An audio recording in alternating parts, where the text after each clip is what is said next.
A couple of weeks ago, I decided to rent a cabin in Appalachia. I'm 34 now and have been a freelance writer for a few years. After my recent breakup, I thought it would be a good idea to escape. I hoped the quiet would help me find inspiration. When I arrived, it was late afternoon. The cabin looked rustic and charming. Tall trees surrounded it, and a creek could be heard in the distance. I unpacked my bags and set up my laptop. The first night was calm. I made some tea and tried to write, feeling grateful for the peace. Around midnight on the second night, I heard something. It was a soft thumping on the roof. I thought it was just branches or maybe the wind. I shook my head and tried to focus on my words, but the sound kept coming, like something was trying to get my attention. I got up to check outside, but nothing seemed unusual. The thumping continued every night. I started to feel like I was losing my mind. I'd hear it and see shadowy shapes moving between the trees when I looked out. My heart raced each time I caught a glimpse, but I wanted to convince myself it was just my imagination.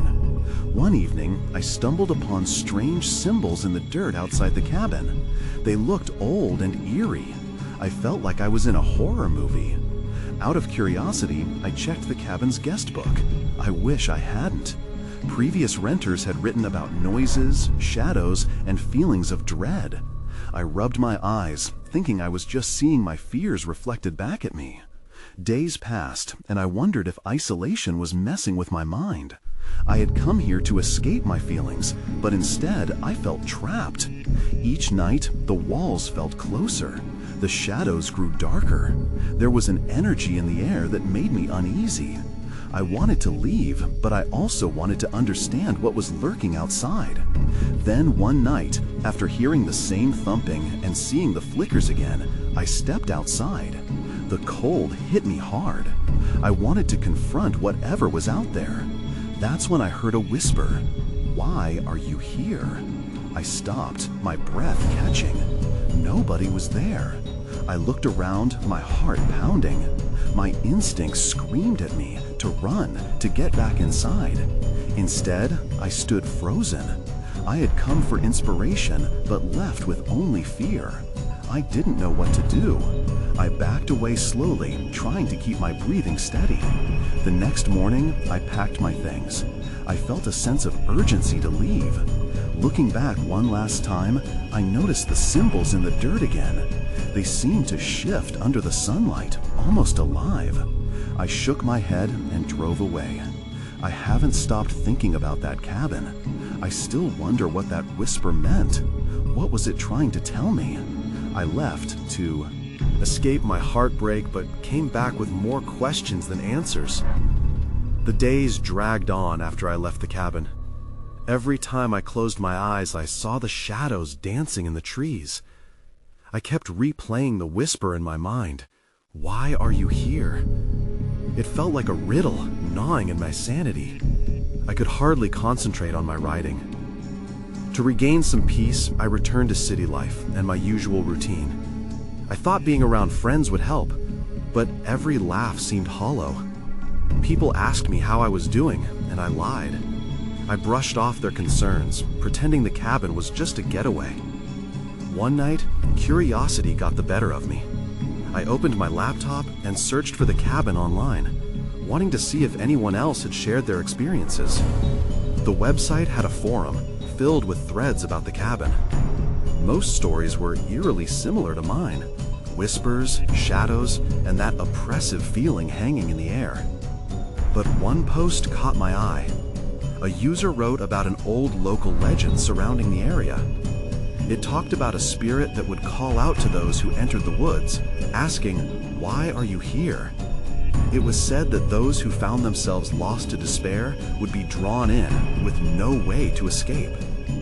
An icy chill ran through me as I read those words. I shut my laptop, heart racing. Was I drawn there because of my breakup? Was that the spirit's whisper I heard? Instead of finding inspiration, I might have awakened something lurking in the darkness. Panic rose in my throat. I needed to put this behind me, but a part of me felt tethered to that place. A few days later, I received an email from an unfamiliar account. The subject line simply read, "You need to know." My heart sank. I hesitated, but opened it. The message contained a single line: "It's not over." No sender's name, no explanation. I felt the hairs on my neck stand up. Who knew about my visit? How could someone know what I experienced? I sat still, considering my options. I could respond and ask for clarity, but what if it was just a prank? What if it wasn't? As I weighed my decision, the room darkened. I glanced out the window and saw the clouds rolling in. A storm was coming, but the air felt thick, charged with something electric. I grabbed my phone, ready to contact the cabin owner, maybe even brave the drive back. But a sudden crash of thunder shook me from my thoughts. That's when I saw it. A shadow passed by my window. I blinked, and it was gone. My heart raced again, but this was a different kind of fear. This felt personal. Just as I began to convince myself it was just my imagination, a low whisper slipped through the open window, clear as day. "Why did you come back?" The feeling of dread returned, stronger this time. I knew I had to know what was happening, but now I was terrified of what else I might uncover. I couldn't shake that whisper from my mind. I almost wanted to crawl into bed, pull the covers over my head, and pretend everything was normal. But curiosity burned too hot. I had to know what was going on. The next day, I decided to call a friend who had gone to the cabin with me last summer. Sam had always had a knack for sensing the supernatural. He never believed in ghosts, but he would joke about feeling off in a strange place. I needed his perspective, so I dialed his number. As it rang, I felt a mix of hope and apprehension. "Hey, what's up?" Sam's voice came through, bright and cheerful. How could he sound so relaxed? "Not much, just thinking about that cabin we visited." I hesitated, searching for the right words. My heart pounded as I took the plunge. "Did you ever feel like something was off there?" "Off? You mean besides the fact that it was creepy and isolated?" He laughed. But then he paused. "Wait, are you serious?" "Yeah, I heard some weird stuff, and wait, you heard whispers too?" He interrupted, his tone sobering. I felt a chill run down my spine. "You heard it too? What did it say?" "It was just asking why we were there. I thought I was just imagining it until I read that post online." "You found it too?" "Yes, that's what's been bothering me. What if there's more to it?" Sam was quiet for a moment, then said carefully, "What if we went back?" The thought sent a shiver down my spine. "Are you serious? It's dangerous." "Maybe, but we need to figure this out. What if there's something we missed?" I hung up, my head racing. Going back felt reckless and terrifying, but there was something inside me that seemed to pull me toward the cabin, like a thread I couldn't break. That evening, I sat with my laptop open again. I knew I should stop looking, but I couldn't help myself. I clicked back to the forum, searching for more stories. The thread about the spirit seemed to have more replies than I remembered. I scrolled quickly, absorbing the details. Someone mentioned finding strange symbols carved into the trees around the cabin. Another claimed to have encountered a figure at the edge of the woods, always just out of sight. Then, I came across a post labeled "Recent Developments." The user described a sensation of being watched, a lingering feeling that something wanted to draw them deeper into the woods. My stomach twisted. I scrolled down, my hands trembling. That's when I found it. A comment that made my blood run cold. "It's waiting for you. Don't go back alone." Panic surged through me as I read the words over and over. Somehow, it felt like a warning just for me. I slammed my laptop shut, heart racing. I couldn't ignore it. I glanced outside. The storm clouds had rolled in heavier now, darkening the sky. Rain began to pour in sheets, and the thunder rumbled, drowning out any last remnants of calm. Then, right as I stood to turn off the porch light, I saw it again, a fleeting shadow flickering just out of sight in the corner of my eye. I needed to know what it meant to go back, but I had to be careful. Something was coming, and I wouldn't be able to face it alone. The next morning, I felt a sense of dread settle over me like a heavy fog. I had barely slept, visions of the cabin replaying over and over in my mind. Sam's suggestion weighed heavily. Should I really go back? The whispers, the shadows, it all felt too real, too dangerous. I decided to meet Sam at our favorite coffee shop, a place filled with laughter and the smell of fresh pastries. But even as I stirred my coffee, I felt tense, distracted. Sam arrived, notebook in hand. His eyes lit up when he saw me, but then they darkened as he sat down.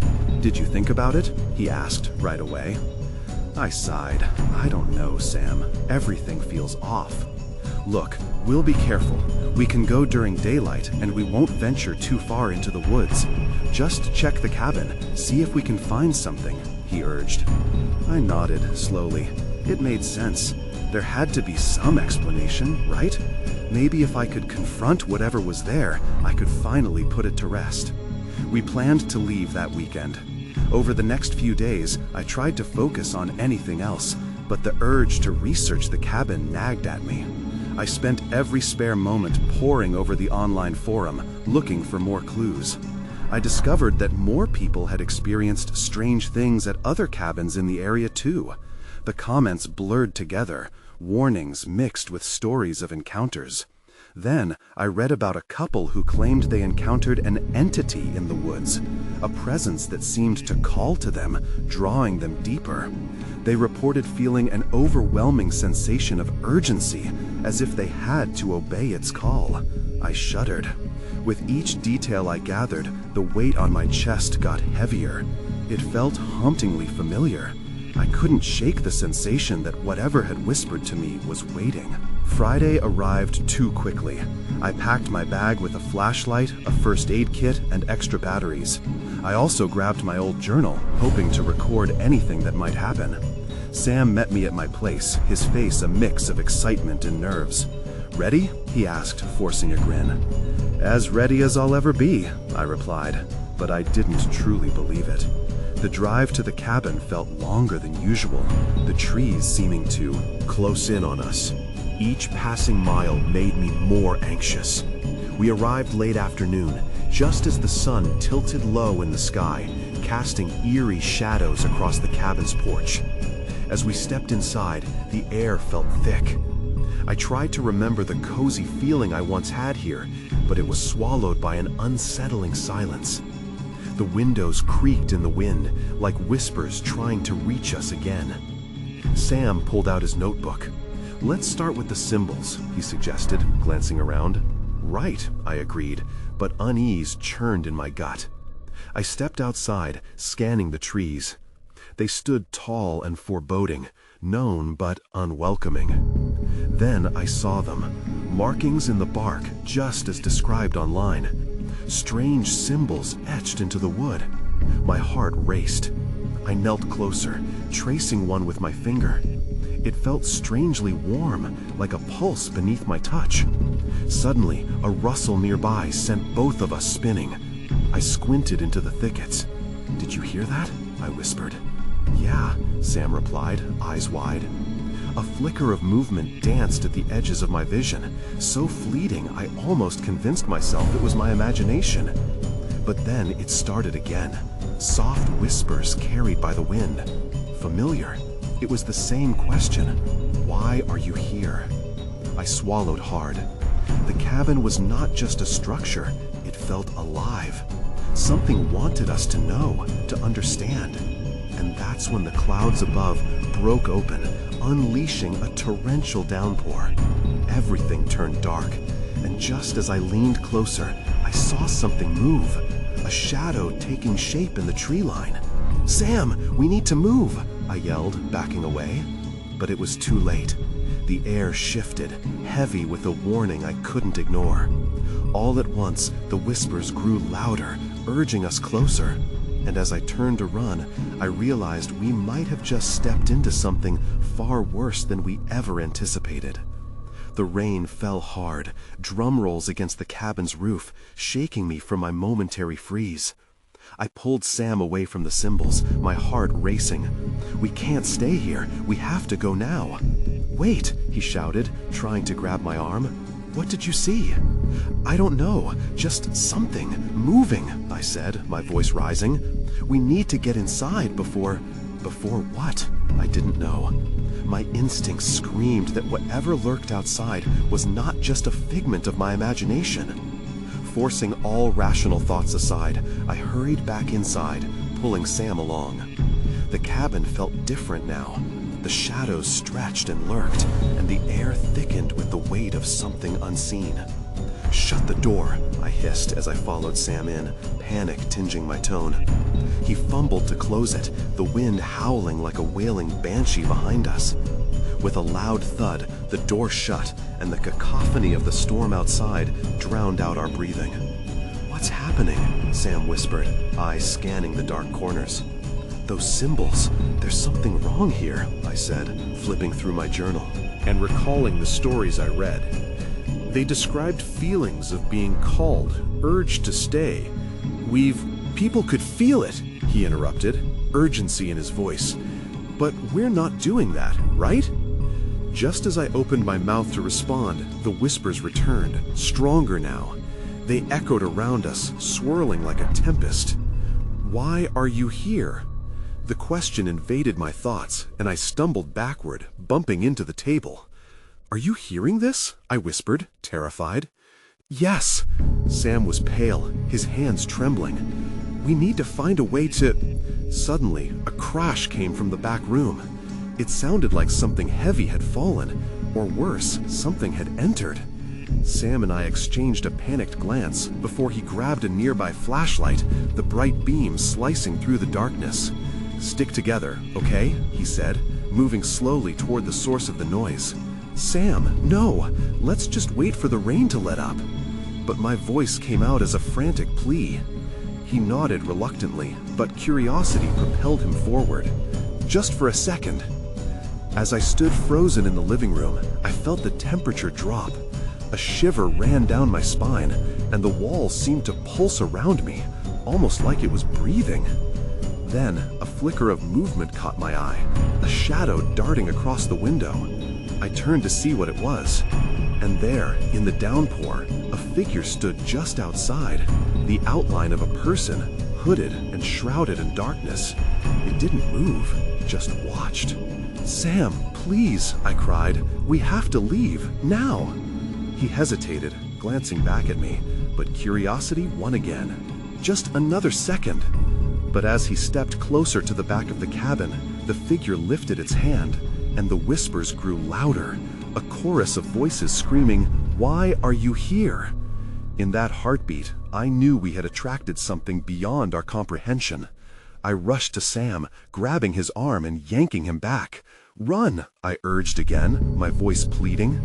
We bolted toward the door, but just as Sam reached for the handle, it suddenly rattled, as if something was trying to come in. Fear clamped around my chest, squeezing tightly. "Go!" I shouted, pushing him through the door.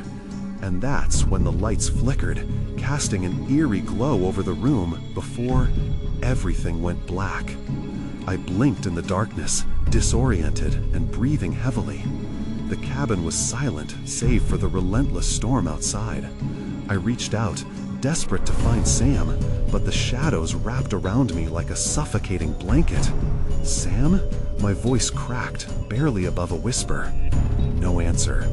Panic tightened my throat. I felt bile rise as I turned in circles, trying to remember where I last saw him. The light from the flashlight must still be on. Where was it? I strained my ears, hoping to catch any sound of movement. Then, a low humming broke the quiet, a chilling melody that sent shivers coursing through me. It felt unnatural, too rhythmic to be a product of the storm. My heart raced as I stumbled toward where I thought the back room was. The source of the noise seemed to be coming from there. I groped the wall, feeling the roughness against my fingertips. Just as I reached the doorway, the lights flickered back on, illuminating the cabin in a ghostly light. The sight that met my eyes froze me in my tracks.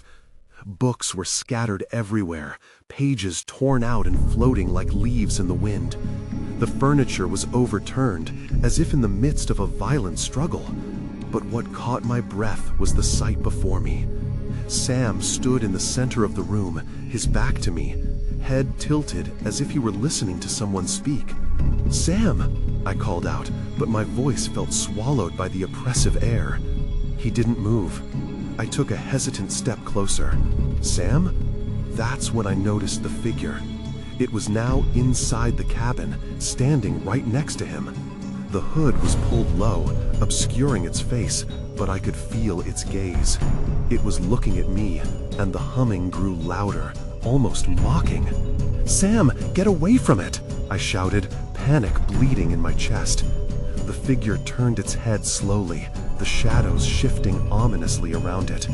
Sam's eyes were glazed, unfocused. He didn't seem to hear me. I rushed forward, heart slamming against my ribcage, and reached for his arm. As soon as my fingers touched his skin, he jerked back to life, blinking rapidly. What's happening?" he stammered, his expression shifting from confusion to horror as he saw the figure. "Run!" I yelled. We bolted from the room, sprinting through the main area, but the door slammed shut as we reached it. The sound echoed like thunder, and we both turned in dread. The figure stepped forward, its voice a low hiss that wrapped around my mind. "You cannot leave." The air thickened, and I felt a pull, a force trying to drag me toward it. I fought against it, digging my heels into the wooden floor, but I could feel something cold and heavy settling around me. "Sam!" I shouted, trying to reach for him again. My fingers grazed his sleeve, but he was staring directly at the figure, entranced. By some primal instinct, I grabbed a broken chair leg from the floor, brandishing it like a weapon. "Let him go!" The figure tilted its head, and a wicked surge of satisfaction washed over its presence. "Why are you here?" it whispered, each word laced with ancient malice. That's when I saw it. Blinking behind the figure was the shadow of another person. A girl, no older than 14, her face twisted in a silent scream. My blood ran cold. I didn't know what this thing wanted, but it was clear we had ventured too deep into whatever darkness surrounded the cabin. I had to get us out, but all I could think was, why did we? "Come here?" "Sam, look away!" I shouted, pushing against the pole toward the figure. A flicker of recognition passed through Sam's eyes, and suddenly he seemed to snap out of his trance. "What?" he breathed, confusion flooding his face. "We need to go, now!" I urged. But in that moment, the walls trembled, and the whispers returned, louder than ever, shaking the very foundation of the cabin around us. It was a sound that demanded an answer, and I knew we were running out of time. In that sudden realization, that's when everything went dark again. But this time, I wasn't sure if light would ever return. I gasped in darkness. The feeling of being pulled apart faded only slightly as I fought to breathe. My vision swam with remnants of light, the shadows playing tricks on my mind. What just happened, I thought, and where was Sam? "Sam!" I called again, panic thrumming through my veins. A sliver of light sliced through the gloom, illuminating the outline of Sam crouched against the wall. He looked dazed, his face pale and eyes wide. I stumbled towards him, relief crashing over me. "Are you okay?" His hand moved to his head, as if trying to shake off cobwebs. I don't know. What was that thing? I don't know. Even saying it put a knot in my stomach. But we need to get out of here. We stood there for a moment, the memory of the figure crystallized in my mind. I could still feel its eyes on me. "The door, let's try to open it." We rushed to the entrance, but it didn't budge. It slammed tighter against its frame as I pushed with all my weight. "It's locked!" I cried, desperation creeping in. "Maybe there's a window," Sam suggested, glancing around the cabin. The walls were eerily silent, but I could feel the echoes of that chilling hum still vibrating through the wood. "Here," I pointed to a slightly cracked window high on the wall. Climbing onto a fallen shelf, I hoisted myself up. "Give me a boost." Sam grabbed my waist and hoisted me up, adrenaline propelling us both forward. The wind howled outside, and the rain hammered against the glass, but I pushed it open with sheer determination. A piercing cold sliced through me. "Go!" I shouted, but my heart dropped as I saw movement behind Sam. The figure stood there again, just inside the doorway. "Sam, get down," I urged, panic rising as images of the girl flashed in my mind. He dropped instinctively, and I felt a rush of frustration mixed with fear. Why was this happening? The figure advanced slowly, and for the second time, the air felt like it was suffocating us. I climbed through the window, grabbing the sides to pull myself up. "Sam, hurry!" He scrambled to follow me, but it was too late. A loud bang echoed in the cabin as the figure lunged, its shadows enveloping the doorway. "No!" I yelled, cried, reaching out for him as he disappeared back into the dark. In one desperate movement, I wriggled further through the window, dropping down to the wet ground outside. The rain pelted my skin, but I couldn't feel it. My heart surged in my chest, filled with dread. "Sam!" I screamed, turning to face the cabin, searching for any sign of him. That's when I saw it. A flicker of light in the window behind me, a soft, steady glow. My heart raced as I stepped cautiously back towards the cabin. Suddenly, I froze.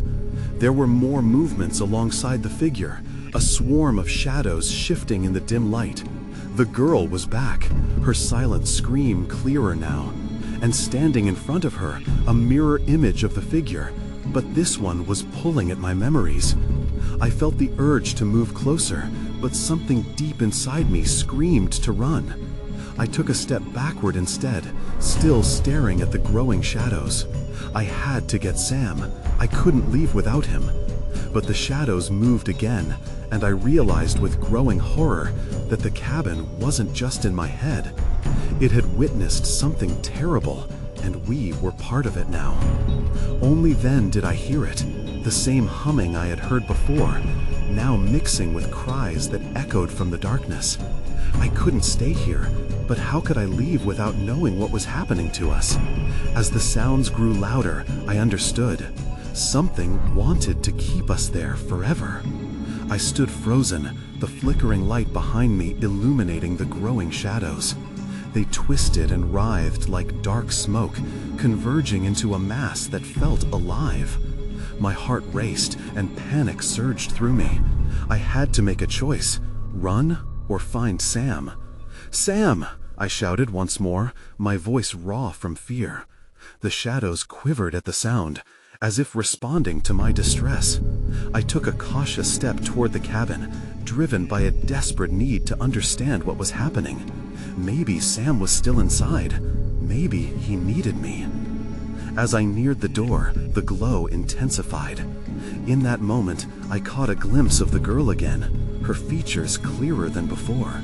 Her eyes were wide, brimming with endless sorrow, and the silent scream she wore seemed to pierce through the oppressive air. She extended a hand toward me, and instinctively, I reached back. But then I hesitated. A memory flickered past my mind, her crying face, the warning woven tightly in my gut. Something wasn't right. "Get away from her!" I yelled, but the shadows shifted closer, almost on command. My fingers trembled, hovering in the air as I weighed my options. Just when I thought I would fall under their spell, a sharp cry pierced the night. It was Sam's voice, echoing like a thunderclap. "Help! Over here!" I spun toward the sound, my heart leaping as I spotted him stumbling out from the other side of the cabin, drenched, trembling, but alive. Relief washed over me, but it was short-lived. I noticed his eyes, wide with wild fear. "Run!" he yelled, looking past me, face pale. The shadows had shifted their focus, drawn to his call. They surged forward, dragging their dark tendrils along the ground, reaching for him. "Sam, come on!" I shouted, urgency flooding my voice.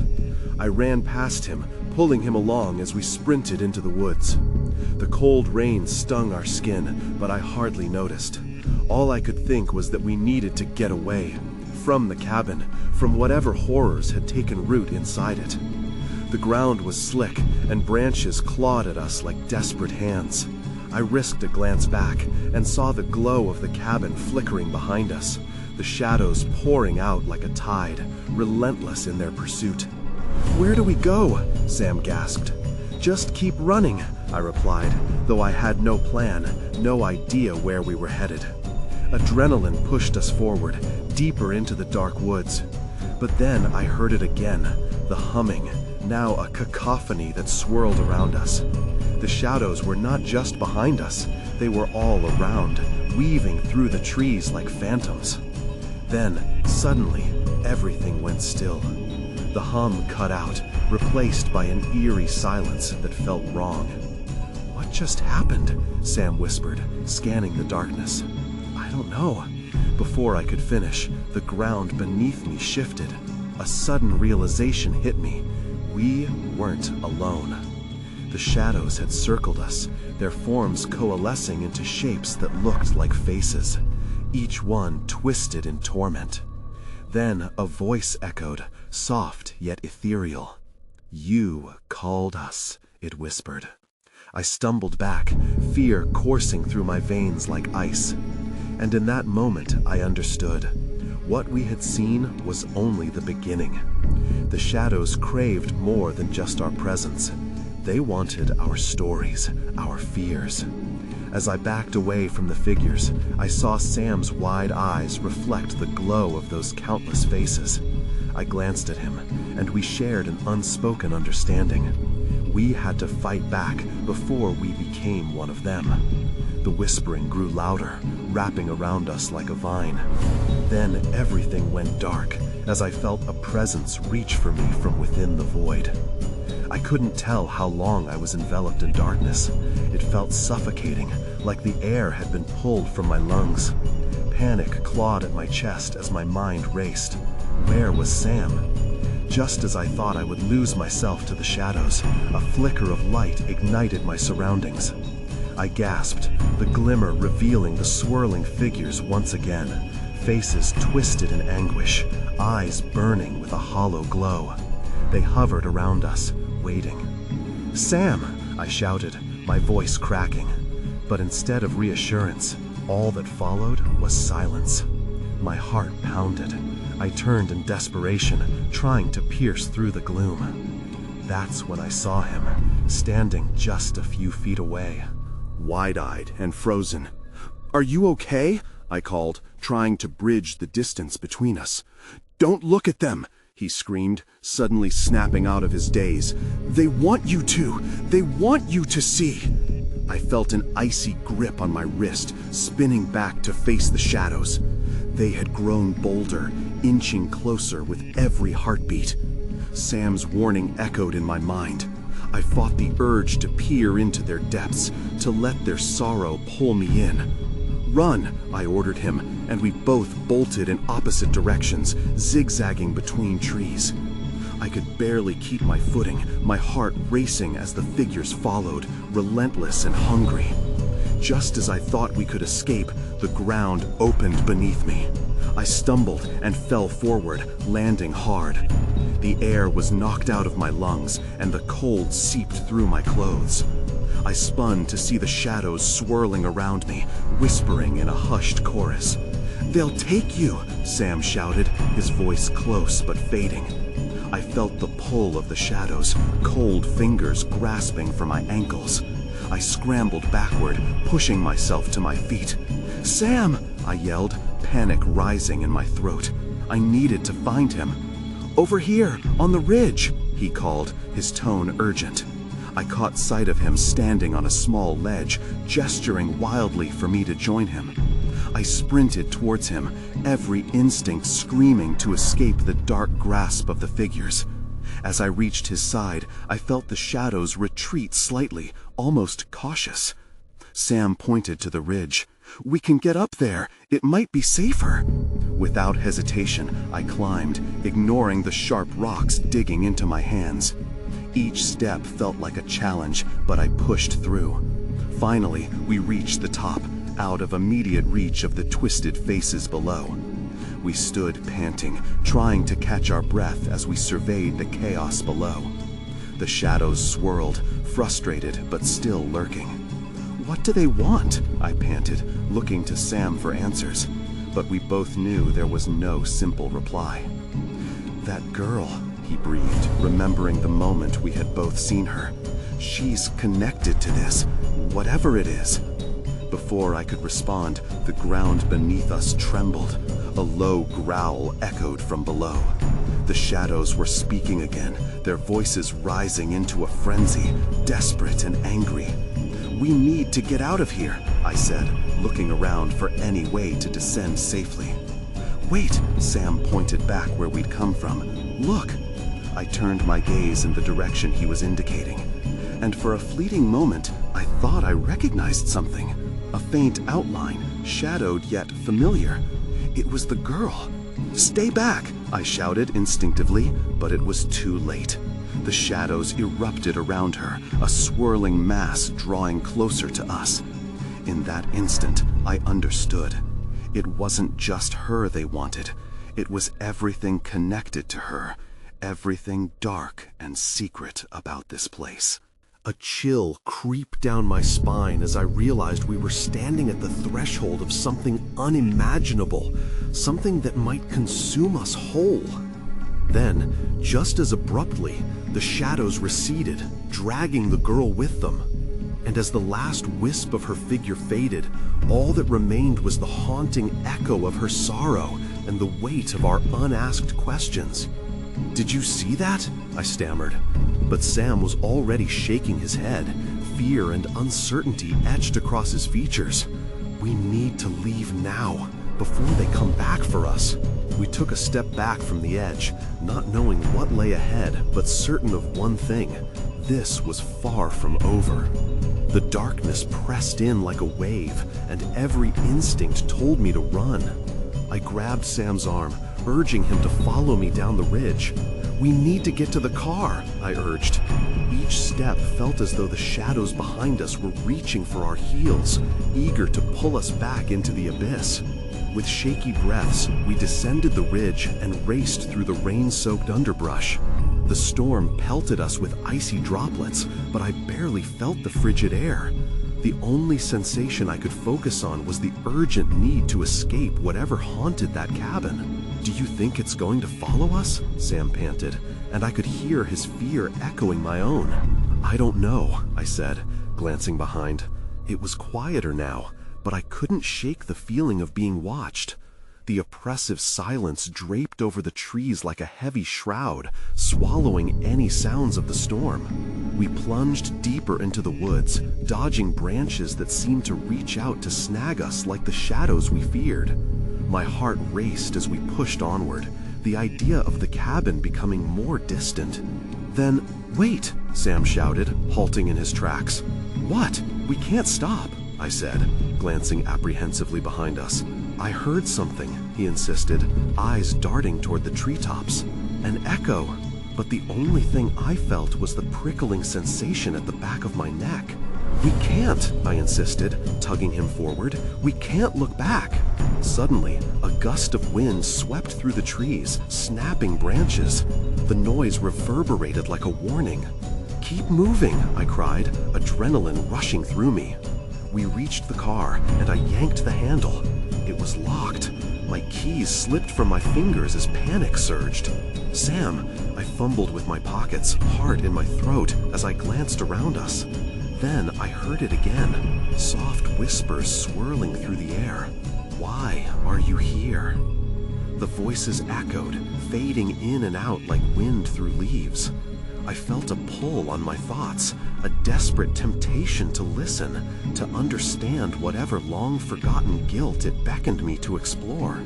"Get in the car!" Sam shouted, diving for the driver's side door as I snatched up my keys from the ground. I fumbled with the lock, praying the overwhelming sensation of dread wouldn't paralyze me. Finally, the lock clicked. We dove into the car, our breaths visible in the storm's chill. I turned the ignition, relieved when the engine roared to life.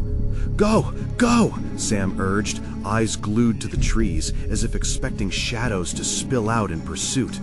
I slammed the car into gear, and we tore down the dirt road, gravel scattering behind us. We weren't safe yet, but getting away from the cabin felt like a fierce victory. But just as I began to breathe easier, silence stretched around us again. A weight settled onto my chest. "What if it follows us?" I whispered, glancing at Sam, who stared into the rearview mirror like he expected to see something there. "I don't know," he replied, voice trembling. "But it felt alive." We drove in silence, the rhythmic sound of the rain a constant reminder of our frantic escape. Eventually, we hit the main road, the cabin shrinking in the distance.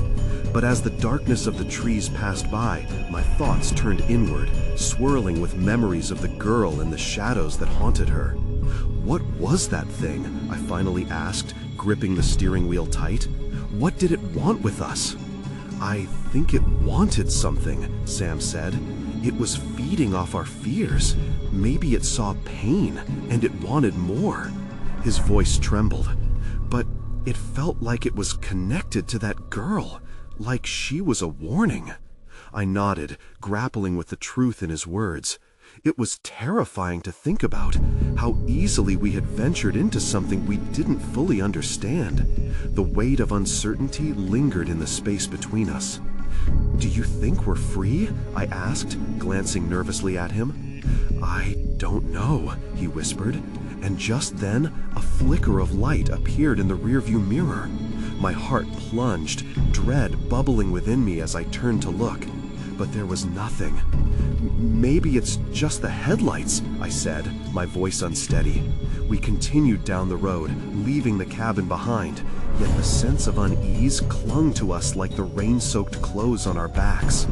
A loud rumble broke the silence, not from the thunder, but from my phone vibrating on the dashboard.